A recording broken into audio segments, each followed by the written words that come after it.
teammates involved. Good job by Barrows to cut him off from the hoop. Another guy, number 32. We don't have him on the roster. We'll get that at halftime. Angel Serrano now with the ball. Kicks it over to Green. Green with the jumper. Shot no good. Rebound Easty. Another strong move inside, and he hits the layup.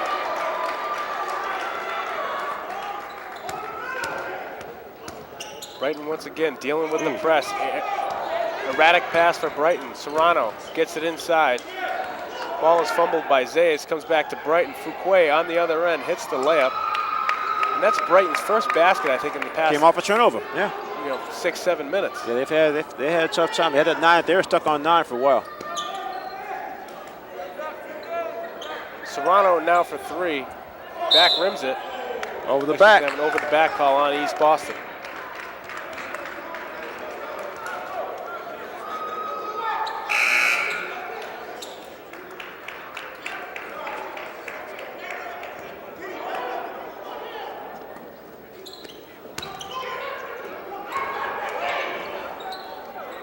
Brighton once again breaking the press, and that's when you talked about they got a layup. That's what I'm saying. If you pass the ball, you gotta, as soon as you get it, look up and don't dribble the ball. You're going to have a wide open layup.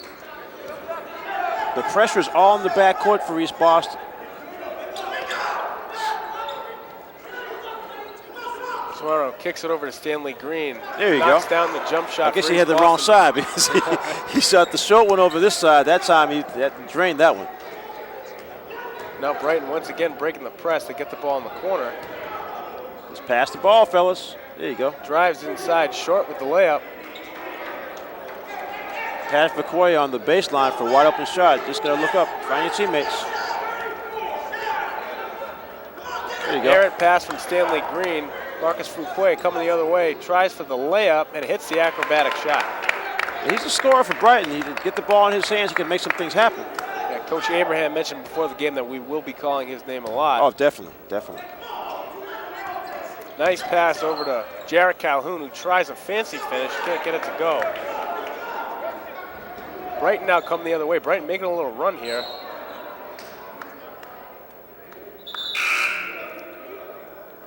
We're going to get Derek Foster back in the game for East Boston as Stanley Green takes a seat.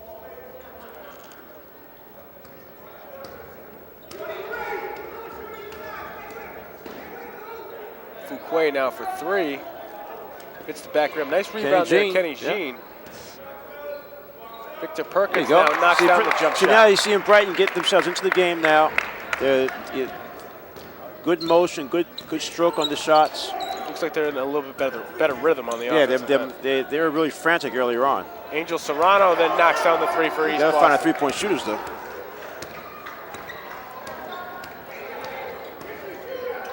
Barrows now getting trapped. We got a foul here on East Boston. I think Barrows got bailed out a little bit there because he was in trouble there with the trap at half court. Yeah, he dribbled right into the trap. Again, the corners are right at half court on either side where teams love to double team.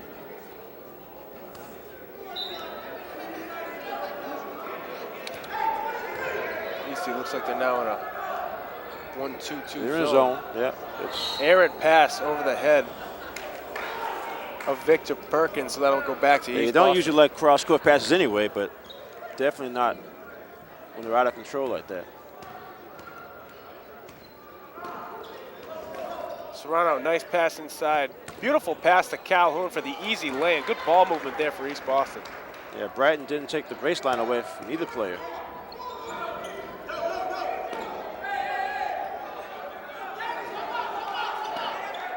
Brighton now breaks the press, gets it up half court. Perkins with the tough lay-in, can't get it to go. Serrano coming the other way for Easty. East Boston with the jump shot, knocks it down. Just as you think Brighton's starting to get into a flow, East Boston comes back with a couple of shots. They cut to 11, now they're back to being down 17. Barrows now kicks it out to Fuquay. Fuquay fakes the jump shot, now in the back inside to Barrows. Nice pass. So when you have a shooter like Fuquay who shoots so many threes, when the defense comes to him, it's going to open up a teammate inside. He was unselfish enough to get it in there. Yeah, Brighton just having a tough time settling down. I mean, they had a minute or so spurt where their offense was doing okay. They broke the press a couple of times, got 2 layups, but the problem is defensively. So Barros misses his first free throw. Number Yeah, 34, going to take Chris a break. Ewing's coming in. Who's 24. that? Chris Ewing coming in.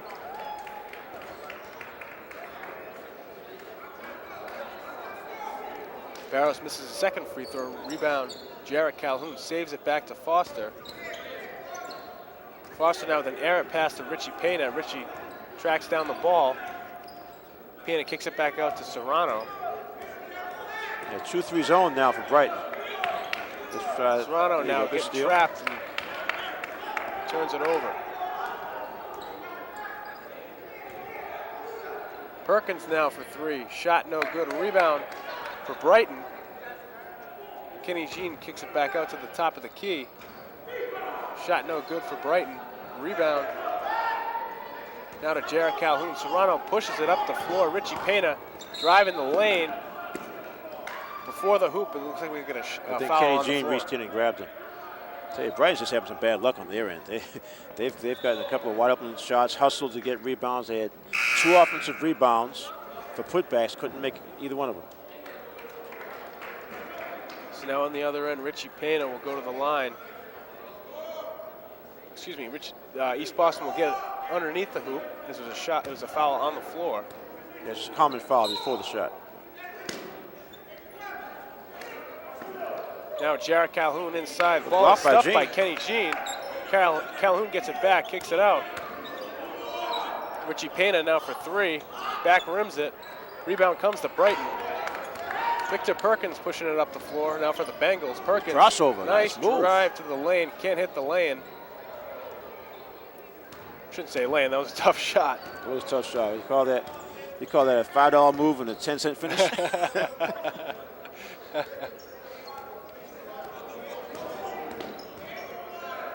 Foster now back to Serrano. Serrano for 3. Shot no good. A rebound to Brighton. Now Victor Perkins bringing it up the floor. Perkins kicks it out to Fuquay. Fuquay back to Perkins. They'll try for Nicholas Allen. Oh, Allen looked like he had a layup inside. He just had to turn to the basket. Exactly. He hadn't touched the ball in a while. If he could have, as you mentioned, just realized that just one step to the basket, he had a layup. But again, that's that. I guess being a little frantic because each possession is so important that you're just trying to do too much instead of the simple things. Nevertheless, Allen will go to the line, shooting 2 for Brighton.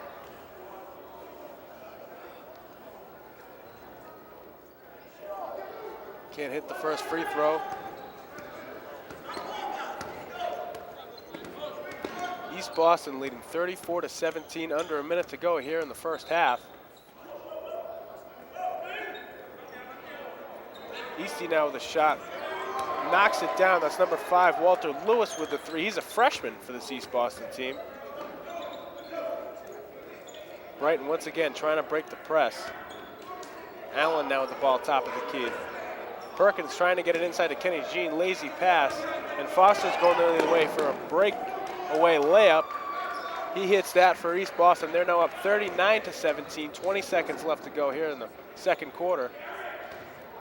Nice pass inside to Jared Allen. Allen can't get the shot to go. Rebound, finally gets that hustle by Allen. go. Yeah, he stayed with it, got 3 rebounds and finally get the layup. Foster now with a deep 3, short with the shot. And that'll do it here for the first half as East Boston is up 39-19. As we mentioned before, a lot of struggles on the other end for Brighton. They had a little bit of a run there in the second quarter, but then Easty came right back, hit a couple of 3s, got the ball inside. Yeah, the size, too much pressure exactly. there for the size Brighton. for East Boston. Inside's been a problem. Plus, their full court pressure has created a bunch of turnovers from Brighton that have led to easy layups for East Boston. So Easty on top by 20 here. And at halftime, there's a lot of programs here in the city of Boston for a lot of the youth. And one program in the South Boston area that's got a lot of attention in the past couple of years is boxing. And every St. Patrick's Day, that weekend, they have a boxing show. And we got a little segment for you about that boxing show. Check it out.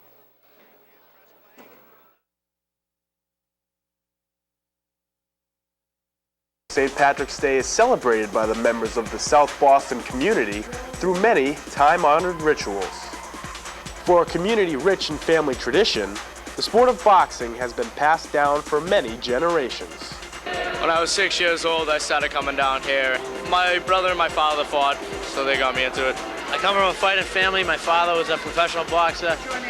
My brother fought amateur, pretty good career. I've been involved for 10, 12 years. This program's been going on, I think, over 75 years. I asked my dad if I could box, and he said, okay. My grandfather took me here and to box for 2 years. It's been an event that's been in this community for a long, long time. While the hooks, jabs, and uppercuts are thrown by the youth of South Boston, the teachings of trainers, ex-boxers, and parents are what fuel the success of this program. They teach in the right way. At a very young age, you'll see kids throw nice, good jabs and nice right hands. These ex-boxers that volunteer here, they try to teach sportsmanship and like I said, self-discipline and trying to respect each other. This is a well-supervised program. I would encourage any parent, no matter what they think of boxing, because boxing's almost like life to some degree. With the numerous temptations and tough decisions that young people face, boxing has been an alternative for many kids in the South Boston neighborhoods. For some people, they get in a lot of trouble outside of on the streets and everything else, and boxing has probably kept them going as far as staying out of trouble and off the streets doing drugs. It's all about the discipline and trying to keep kids out of trouble off the streets. I'm convinced this program for over 50 years has saved a lot of kids. They just happen to pop in here like I did.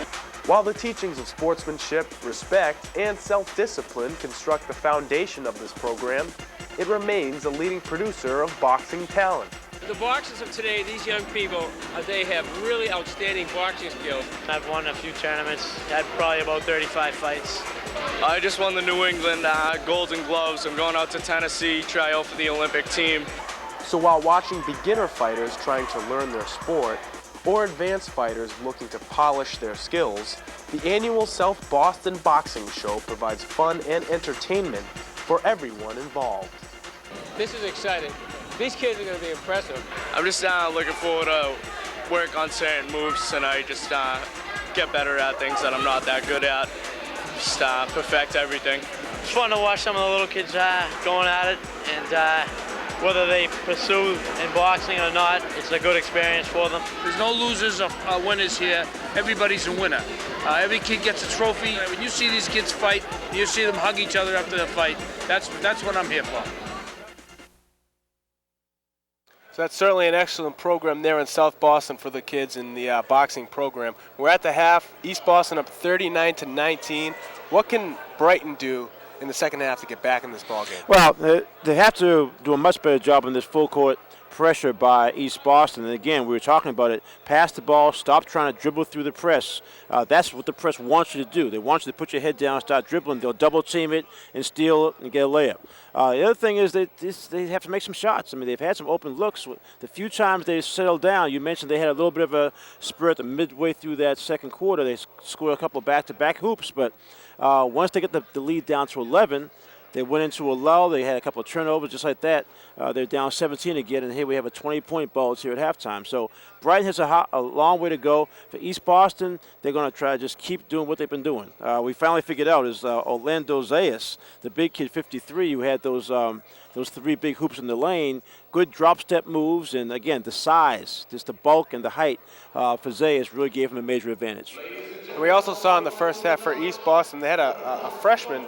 There are a couple of guys in there for East Boston who got a couple of shots off. How important is it for to get freshmen and younger guys into a game like this, where it's not necessarily in their home gym or in a gym that they're familiar with? You know, it's a different setting. It's good for. Is that good for a team to get freshmen involved in something like this that's a little different, maybe to get them used to the state tournament? Exactly. Yeah. Venue? I mean, we're far past the midway point of the season. As we mentioned in the open, both these teams are going to the state tournament in different divisions. But for East Boston, I know Malcolm Smith wants to be able to get as many of his players some game experience, so that if in fact down the line, if he has to call on a player who hasn't really played that much, at least he has some type of feeling being on the floor. And so you're right. We saw the freshman came in, he drained the three as soon as he got in, so he wasn't nervous. So I'm sure he was ready to go. Right. So when the state tournament comes around, he'll certainly be another player that East Boston can put in the game, and that just helps Coach Smith. But I'll tell you, the main thing is what we saw in the first half. That kid Jeff Cannon, him coming back alone is a major addition for them. We saw him the first game; they won it pretty easily, but still. As competition gets tougher in Division I, a kid like Cannon who can play both inside and outside is really going to help East Boston. So East Boston, as we mentioned before, up 39-19. We'll be back with the second half here at UMass Boston right after these messages. You got to stop looking down on people. Find a role model, someone to look up to. You got to find in your family, your school, and your community. The greatest clutch hitter in Red Sox history has done it again. Big Papi. It's easy to look up to this guy. So listen to your mayor. And listen to Big Papi. Found a role model. And help keep the peace.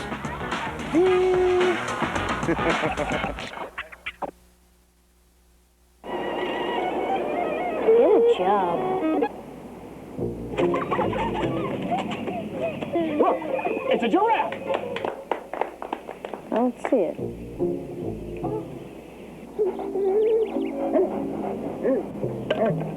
The less art kids get,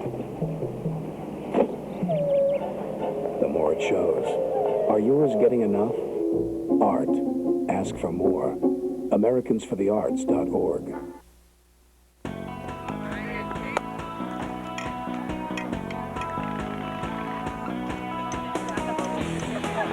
Don't trash the park. Don't trash the park. Park your trash. Don't trash your park. Park your trash.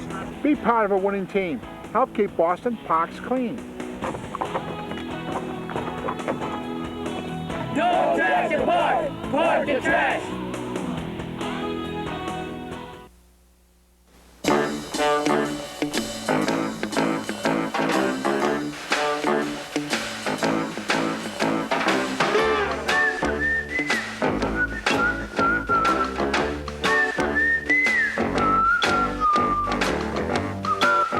When you mentor a child, you don't have to be perfect.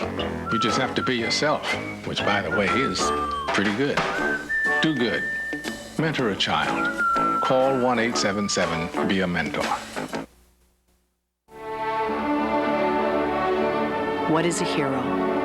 Are heroes born, or are they made? In after-school programs, your kids will uncover hidden strengths, discover they have the power to change their future, and find the hero inside themselves. Let us know you on after-school programs in your area. Call 1-800-USA-LEARN. After-school programs, helping kids find the hero within. Honey, would you get me some ice cream? Ice cream? Please. Yeah. Thank you. Some things you just can't do without. It happens every night, all across America.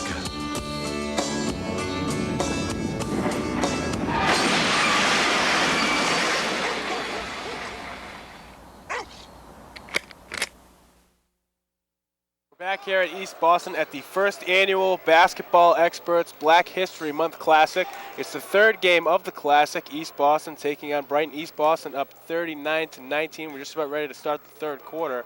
And as we talked about before, Brighton's having a tough time breaking the press. When they did break the press, they got some layups, as you mentioned. And they have some offensive players. They just have to sort of settle down and understand where the double team's coming from. Like I mentioned earlier, a couple of ball fakes will open up some passing lanes, and they can get right back into this game because Brighton definitely has some offensive players. Down the other side of the ball, East Boston, you can't say much bad things about them. I mean, they're playing very well. They're hitting their shots. And as you mentioned before, when they played Snowden, they didn't have Jeff Cannon. And that's one of the big parts of their offense is Jeff Cannon. And it just seems like their offense flows better with him in there. They have more confidence. I mean, he's a really athletic player.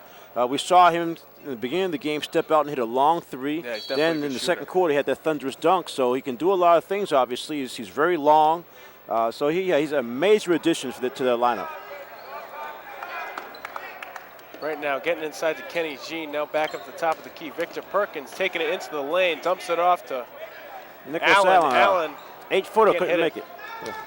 Richie Pena with the rebound, gets it up to Figueroa. Figueroa on the other end. Tries a tough lane, can't get it to go. Pena with the rebound. It's going to be a hell ball. Good defense that time by Brighton. So East Boston will take it underneath the hoop.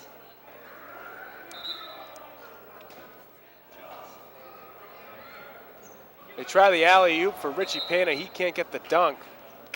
And it's going to go the other way for Brighton. I remember a game last year, East Boston was playing Charleston. They did that same play to Ellie Clayton. He caught it with two hands and just threw it down. Everybody in the gym just went nuts. I'll tell you, yeah, the players just hope for those kind of opportunities. Yeah. Brighton now coming the other way. Barrows over to Victor Perkins. Now back to Barrows. Now Fuquay kicks it back out to Perkins. Perkins for the three. Shot short with the shot. Foster with the rebound. Now throwing it down the court. They kick it back up to the top of the key. Now over to Pena. Richie Pena knocks down the jumper from the elbow. I'd say he's comfortable either inside or outside. Yeah, you look at him, you think he's just an inside player who can get rebounds and make layups, but he's got a nice little jumper. Yeah, he's there gone from the top outside of and the key. stroked a couple of long jumpers. He can hit the 15-footer. Perkins, nice ball fake. Kicks it back out. Joshua Barrows hits that three. Cannon now with a good look at the basket, doesn't take the shot. This time Cannon will take the shot, misses the three. Now Fuquay coming the other way for Brighton. Marcus Fuquay around the back. Perkins now with the ball top of the key. Try to get a pass for Fuquay. Figueroa comes up with the steal. Now Kenny Jean tries to steal of his own, then Figueroa knocks it out of bounds. It's going to come back to Brighton. And I think Kenny Jean bumped his knee when he went down. He may have to come out of the game. Good hustle by Kenny Jean, though. He's been all one over of the floor players today for Brighton. Exactly. He's been playing both ends hard. Talked to Coach Randolph Abraham before, who's also one of the coaches for the football team, saying that Kenny Jean is going to be one of the candidates for the starting quarterback position for Brighton. That's right. He did play. Yeah, we saw him come in. It's going to be a tough transition for Brighton after having Camille Lashley for 4 straight years. Right. Nice take there by Allen. Can't hit the jump shot. Richie Pena with the rebound. It seems like Allen's had a couple of nice shots and moves into the basket, but he just can't hit his Exactly. His He just jumpers hasn't inside the lane. finished.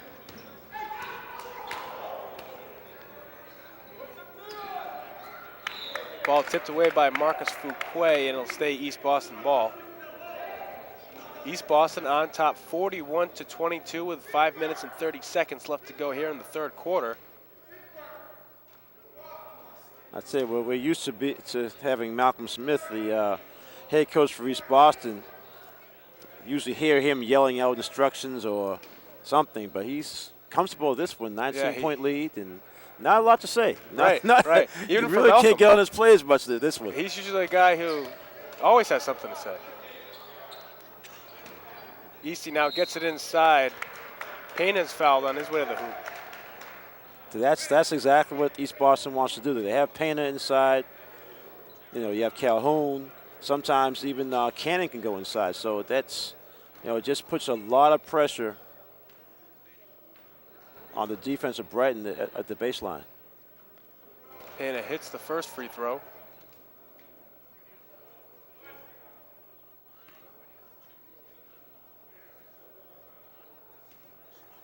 Richie Pena, a senior for this East Boston team, knocks down the second one. So East Boston now on top by 21 with just over 5 minutes to go here in the third quarter. Once again, a turnover for Brighton. Figueroa takes it to the basket and makes the acrobatic finish. See, it's the little things that are really killing Brighton. Now, see, on the made basket, you can run the baseline. Like Kenny Jean, again, when you're not really focused enough, you forget that. It's one of the simplest things in basketball. After made basket, when you're inbounding on the baseline, you can run the baseline. And because he didn't do that, that's exactly what led to that steal.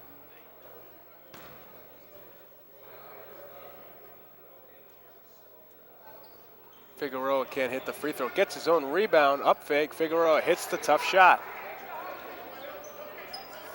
Once again, East Boston with the press. East Boston gets another turnover. Foster now back over to Jeff Cannon. He can't hit the three. Fuquay now with the rebound for Brighton.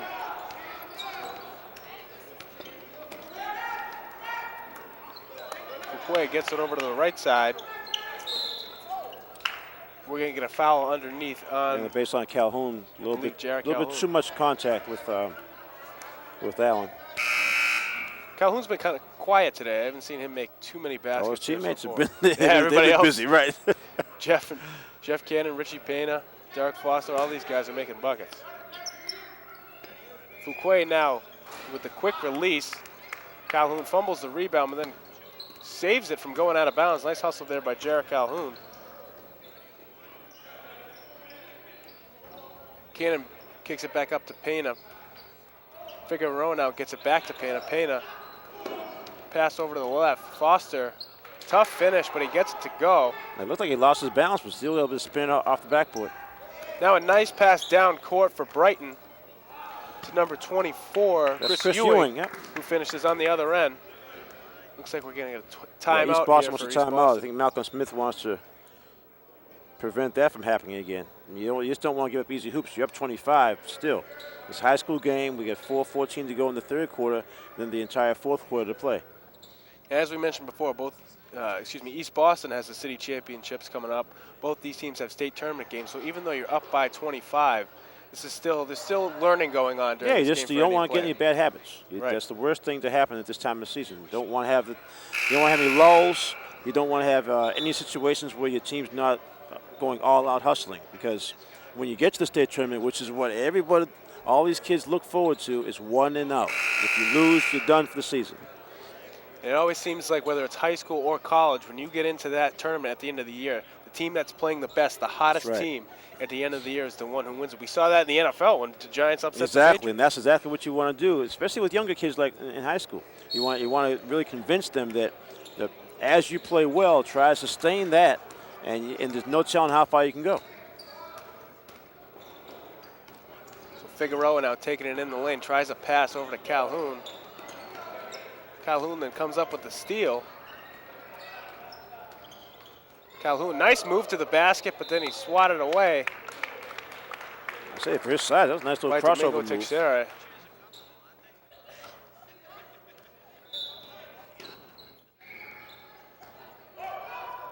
Figueroa now kicks it over to the corner. Foster now inside to Calhoun. Now over to Figueroa. Figueroa got caught in the air there, but kicks it back out. Richie Pena now with another jump shot, knocks that one down. He's had about 3 or 4 of those here. So he's got a really nice stroke.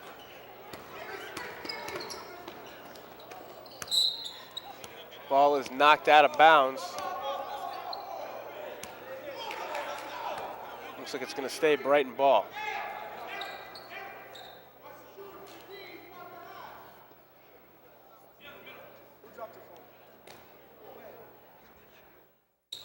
Deshaun Perry taking the ball out of bounds for Brighton. Now Stanley Green almost with the steal. And then Domingo Teixeira steps out of